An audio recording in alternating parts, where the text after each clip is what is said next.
Thank you, Madam President.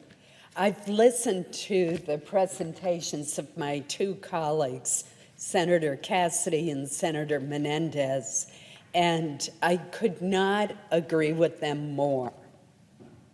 We have an opportunity to solve a problem that is affecting each and every community in our country. With the COVID-19 pandemic continuing to devastate our public health and our economy, towns and cities across our country are facing increasingly significant new challenges and plummeting revenues at the exact same time. I urge my colleagues to be problem solvers, to address this crisis as part of the relief package that is now being negotiated. We cannot wait. I've joined with Senators Menendez and Cassidy and others in this chamber in introducing the SMART Act. It would provide much needed financial assistance to state and local governments while providing safeguards to prevent wasteful spending. It is a lifeline to our communities, just as the Paycheck Protection Program has been a lifeline to our small businesses and their employees. The consequences of local government shortfalls are dire. Without our providing them relief, communities face having to lay off essential employees and reduce services at the worst possible time for working families. What is their alternative? They cannot raise taxes. That would be the worst thing for them to do. Municipalities are already scaling back their budgets, furloughing workers, and postponing needed purchases and projects. Madam President, these cuts threaten the jobs of our police officers, our firefighters, our EMS personnel, our dispatchers, our sanitation crews, our public works employees, at the time when their services are vitally needed. They are the people who make our communities operate, that make them livable. We need them. And we already know about the stresses that our schools are undergoing. Do we really want school budgets to be cut and educators laid off at this important time? The CARES Act did provide $150 billion to our states and to very large communities. But those funds came with restrictions, and they did not require direct distributions to municipalities with populations under 500,000. Mr. President, there is not a single county in Maine, much less a city or town, that has a population of that level. The National Governors Association has called for $500 billion in assistance to aid our nation's recovery. Organizations supporting our towns and our cities and our counties have all endorsed the SMART Act. Moody's Analytics warns that failing to act could shave 3 percentage points from real GDP from our economic growth and result in the loss of 4 million jobs.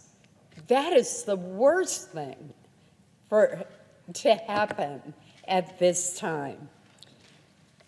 This week, the Maine Municipal Association released projections anticipating a combined $146 million in lost revenue from main cities and towns by the end of this year alone.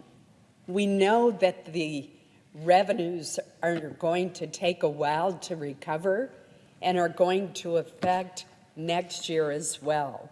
This builds on the Maine's Revenue Forecasting Committee, which expects a $1.4 billion state budget shortfall from lost sales and income tax revenues over the next 3 years. As people are driving less, we're also seeing our gas tax revenues plummet. Mr. President, I have talked with town and city managers, with mayors and members of town councils and select men and women all across the state of Maine about the difficult decisions that they are facing as they attempt to balance their budgets. These cuts are not theoretical. The harm is not just possible, it is occurring today. Let's look briefly at what some Maine communities are already having to do. The city of Westbrook has announced a hiring freeze affecting all city departments, including the police department.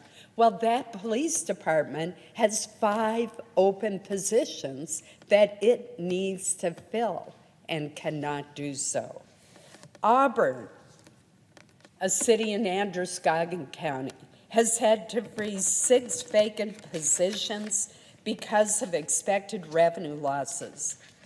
Again, vital positions: 2 firefighters, a police officer, and 3 public works employees.